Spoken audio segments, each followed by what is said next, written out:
இப்ப உளவியல் நிபுணர் சொன்னாரு, அடிச்சு திருத்தக்கூடாது, அன்பால திருத்தணும்னு. பெரம்பு கொண்டு திருத்துறதுனால மட்டும்தான் ஒரு பையன் திருந்துவான்னு உங்களை சொல்ல முடியுமா?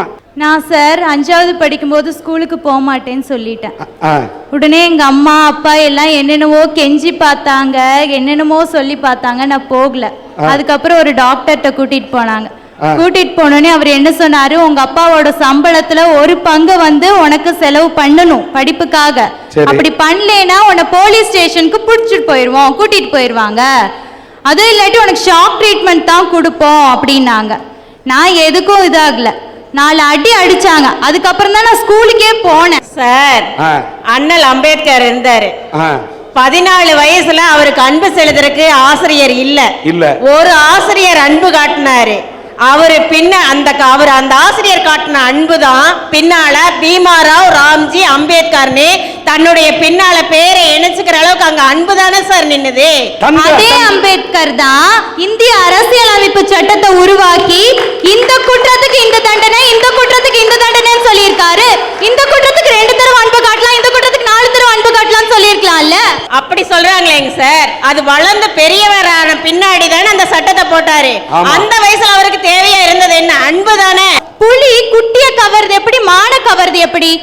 குட்டிய அது காயப்படுத்தணும்னு கவர்றது இல்ல. அதே மாதிரிதான் ஆசிரியர்கள் காயப்படுத்தணும்னு பிள்ளைகளை அடிக்கல.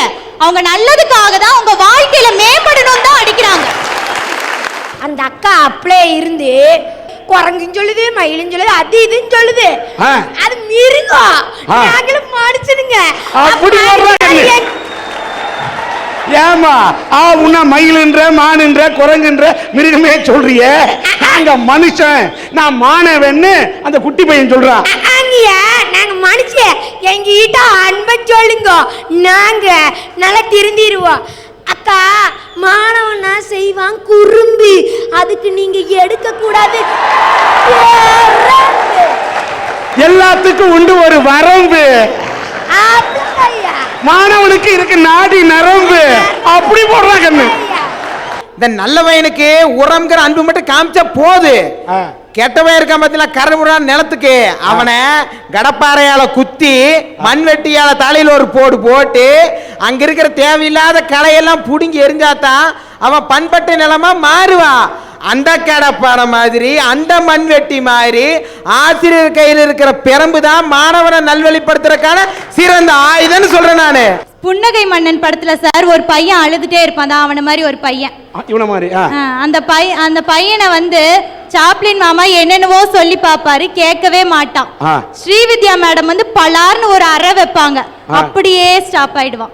அதே கமலஹாசன் தான் நம்மவர் படத்துல ஒரு காலேஜ் ப்ரொபசரா இருந்தா அன்பா திருத்தினார். இதுக்கு என்ன சொல்றீங்க? ஏமா மயிலே மயிலே இறங்கி போடுங்க, போடாது, நம்மளால போட வைக்கணும். சார், மாணவங்கிறது என்னங்க சார்? மயிலுங்களாங்க சார்? மாணவர்களுக்கும் உணர்வுகள் இருக்கு.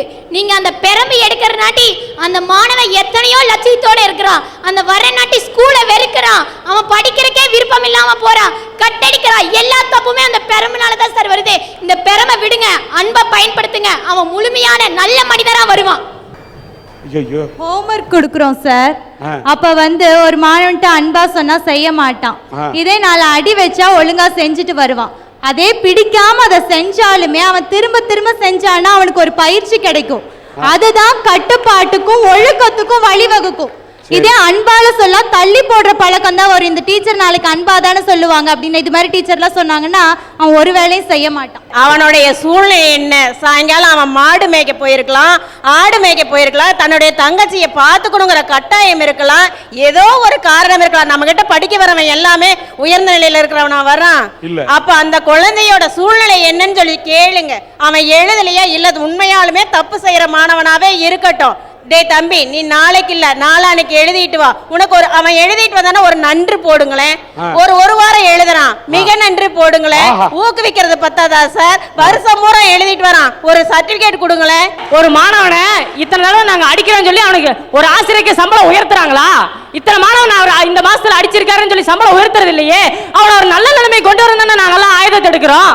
அந்த நல்ல நிலைமைக்கு தான் அன்பால கொண்டு வரணும்னு சொல்றான். காந்தியடிகள் பாரிஸ்வர் பட்டம் படிக்க இங்கிலாந்து போறாரு சார். அம்மா என்ன சத்தியம் வாங்கினாங்க?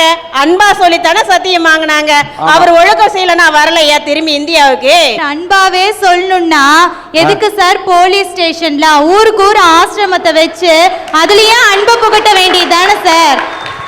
அடிக்கலான்னு சொல்றதுக்கு நீங்க இருக்கிறீங்க, அடிப்பதில் பிரச்சனை இருக்கு என்று சொல்வதில் இவர்கள் இருக்கிறார்கள்.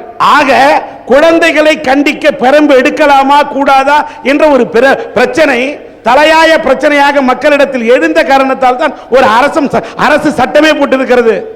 பெரம்பலூர் மாவட்டம் உடையார்பாளையம் தாலுகா மீன்சுருட்டி கிராமத்தைச் சேர்ந்த ஐயப்பன் செந்தாமரை ஆகியோரது மகன் 20 வயது பிஇ படித்துக் கொண்டிருந்த மாணவன் வார்டன் மற்றும் டீச்சர் ஆகியோரது தண்டிப்பின் காரணமாக 1 வருடத்துக்கு முன்னால் காணாமல் போய்விட்டான். அப்பா அம்மா 2 பேருமே படிக்காதவங்க.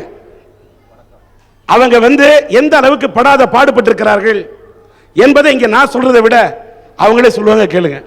சொல்லுங்க ஐயா. நான் பழைய இரும்பு வியாபாரம் சைக்கிளில் போய் ரோடோட போயிட்டு வியாபாரம் பண்ணிட்டு இருந்தேன். ஓரளவு சம்பாரிச்சு ஓரளவு இருக்கும்போது ஒரு கடையும் வச்சேன். கடை வைக்கும்போது எனக்கு கணக்கு வழக்கு தெரியல. சரி பையனாலாவது நல்ல முறையில் வளர்க்கணும் அப்படின்ட்டு ஒரு பையனும் படிக்க ஆரம்பித்தாங்க. கொண்டு காலேஜில் நல்ல முறையில் படிச்சோடனே கொண்டு காலேஜில் சேர்த்துதுங்க. சொல்லுங்கள். பையன் பிஏ படிக்குவான், நல்லா படித்து நல்லா முன்னேறி நம்மளை நல்ல முறையில் வச்சுருப்பான்னு தான் சார் நாங்கள் கல்லூரியில் கொண்டாட்டோம். 20 வயசு வரலையும் அந்த பிள்ளைய வளர்க்க எவ்வளோ ஒரு கஷ்டப்பட்டுருப்போம்னு உங்களுக்கே தெரியும் சார். அந்த அளவுக்கு படிச்சுக்க வச்சு அதை கல்லூரிக்கு அனுப்பியிருக்கோம். அதை எவ்வளோ பொறுப்பாக நீங்கள் பாதுகாத்து ஒன்று அந்த பிள்ளை படிக்கலையா, இந்த பேரண்ட்ஸை கூப்பிடுங்க, இந்தாப்பா உங்கள் பிள்ளை இந்த மாதிரி படிக்கல, அதை எப்படி நீங்கள் எதுங்கணுமோ அதை மாதிரி பராமரிங்க அப்படின்னு அவங்க பேரண்ட்ஸ் கிட்ட பிள்ளையாவது ஒப்படைச்சிருக்கணும் சார். அதுவும் ஆணும் பெண்ணு 2 பேரும் சேர்ந்து படிக்கிற ஒரு கல்லூரியில் எல்லாரும் முன்னாடியும் வச்சு அடிச்சுட்டாங்க சார். அடிச்சு அவமானம் தாங்க அவன் வெளியில கிளம்பிட்டான். இன்னைக்கு என் குழந்தைய விட்டுட்டு தவிக்கிற தேவை எங்களுக்கு எவ்வளோ ஒரு இழப்புங்கிறது எங்களுக்கு சொல்ல முடியல சார். 1 வருஷமா நாங்க பிள்ளைய இழந்துட்டு தவிக்கிறது எங்களுக்கு தான் சார் தெரியும். இன்னைக்கு அந்த பிள்ளை எங்க இருக்கிறான், எப்படி இருக்கிறான், சாப்பிட்டானா சாப்பிடலையா, தூங்குனானா தூங்கலையா, அந்த அளவுக்கு தவிக்கிறோம் சார் நாங்க. இந்த மாதிரி எங்களுக்கு ஒரு ஏற்பட்ட தவிப்பு இனி எந்த ஒரு பேரண்ட்ஸுக்குமே வரவே கூடாது சார். அப்பாவும் படிக்கல அம்மாவும் படிக்கல, ஆனா தன் பிள்ளையாவது படிக்கட்டுன்னு தான் நினைச்சாங்க.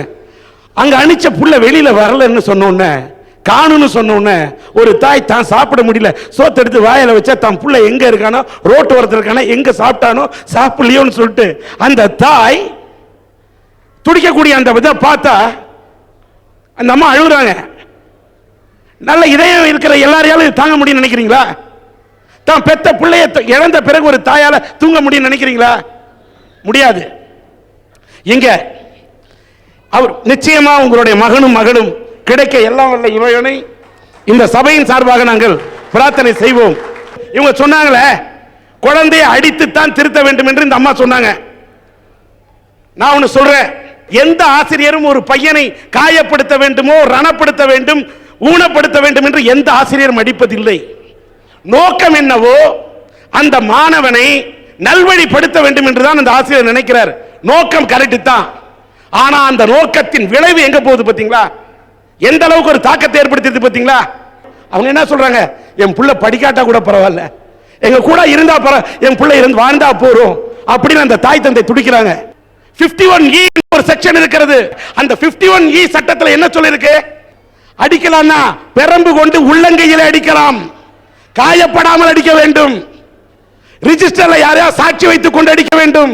ஒரு ஆசிரியர் மாணவனை அடிக்கணும்னா இவ்வளவு சட்ட திட்டத்தை சட்டம் வகுத்து வைத்திருந்தது. பள்ளிக்கூடத்துக்கு மாணவர்களை அனுப்ப படிப்பதற்கு மட்டும் அல்ல, அவன் உலக வாழ்க்கையை கற்றுக்கொள்ள வேண்டும் என்பதற்காக, பண்பை சொல்லி தரணுங்கிறதுக்காக. இப்ப அந்த பையன் விஜயன் அந்த பெற்றோர்கள் இழந்து தவிக்கிறார்கள், காணாமல் போயிட்டான். அந்த பையனை சக மாணவர்களுக்கு முன்னால் வார்டன் அடிச்சிருக்கிறார்.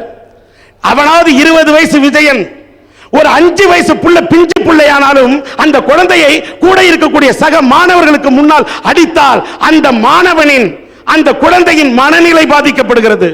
என்னோட பள்ளிக்கூடத்து ஆசிரியர் இந்த பொண்ணு சொன்ன மாதிரி அவர் கையில பெரம்பு வச்சிருந்தாரு.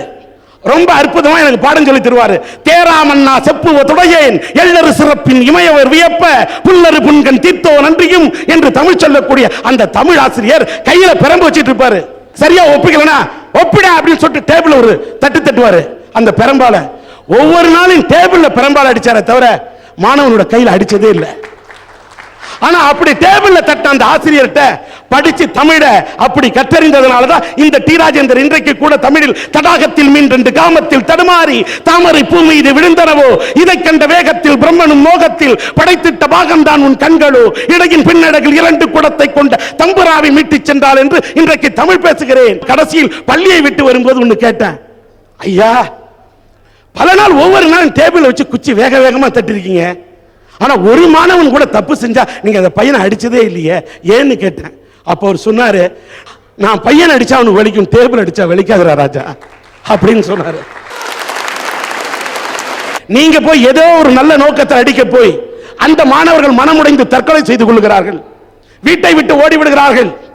அந்த பிள்ளை இழந்த தாய் தகந்தைகள் எல்லாம் அழுகுறாங்க. அவங்களோட பிள்ளை செத்துட்டா யாரு கொடுக்க முடியும்? இந்த வேதனை ஒரு ஆசிரியர் தவறு செய்தால் அது தலைமை ஆசிரியரை பாதிக்கிறது, அந்த கல்வி நிறுவனத்தை நடத்தக்கூடிய நிறுவனர்களை பாதிக்கிறது, ஏன் அது அரசாங்கத்தையே பாதிக்கிறது. அதனால ஒவ்வொரு பிள்ளையை பெற்ற ஒவ்வொரு பெற்றோர்களும் தங்க பிள்ளை நல்லா படிக்கணும் தான் நினைக்கிறாங்க, அதே நேரத்தில் தங்களோட பிள்ளை இழக்கணும்னு நினைக்கல. ஆனா அதே போல ஆசிரியர்கள் மட்டும்தான் பிள்ளைகளை திருத்தணும் இல்லை, பெற்றோர்கள் கூட தங்கள் பிள்ளைகளை திருத்த வேண்டும். ஏதோ டியூஷன் வச்சுட்டு அந்த பிள்ளையை அப்படி படிச்சிரு பள்ளிக்கூடத்துக்கு அனுப்பிச்சிட்டு புத்தகத்தை வாங்கி கொடுத்து அந்த பிள்ளை படிச்சுனா படிக்காது. அந்த பிள்ளையை நன்றாக படிக்கிறானா என்று கவனிக்க வேண்டிய பொறுப்பு தாய் தந்தைக்கு இருக்குது. அதே நேரத்தில் ஆசிரியர்கள் பெரம்பு கொண்டு நீங்கள் தண்டிக்க கூடாது என்பதை இந்த அரட்டை அரங்கத்தின் மூலமாக நாங்கள் என் சார்பாகவும் சன் டிவியின் அரட்டை அரங்கத்தின் சார்பாகவும் உங்கள் சார்பாகவும் தெரிவித்துக் கொள்கின்றேன்.